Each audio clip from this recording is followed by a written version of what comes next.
তো হ্যালো বন্ধুরা, কেমন আছো তোমরা সবাই? আজকে আমার মা বাড়িতে ছিল না, তার জন্য আমাকে রান্না করতে হবে। ভাই আর আমি খাবো, তার জন্য বেশি কিছু রান্না করব না, তাও উনুনে ভাত বসিয়ে দিয়েছি। আর এখানে আলু আর ফুলকপি আমি কেটে নিচ্ছিলাম রান্নার জন্য। তো আলু আমার প্রায় কমপ্লিট, এরপর আমি ফুলকপি কেটে নেব।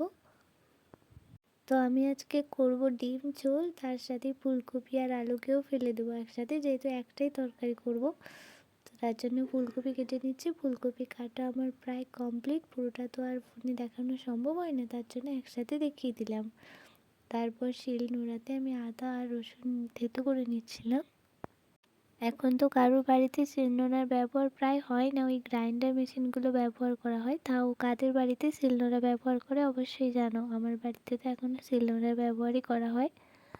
তবে যাই বলো, গ্রাইন্ডার মেশিনের তুলনায় কিন্তু শিলনোড়ায় বাটা মশলা অনেক বেশি স্বাদ। সেই আগেকার দিনের জিনিসগুলোই আমরা বেশি ভালোবাসি। তো যাই হোক, আমার বাটাও হয়ে গেছে। এরপর রান্নার রেসিপিটা তো আজকে শেয়ার করতে পারলাম না, কারণ ক্লিপটা ডিলিট হয়ে গেছে কী করে আমি নিজেও জানি না। তো নেক্সট টাইম অবশ্যই শেয়ার করব। তো কেমন লাগলো আমার ভিডিও অবশ্যই জানাও।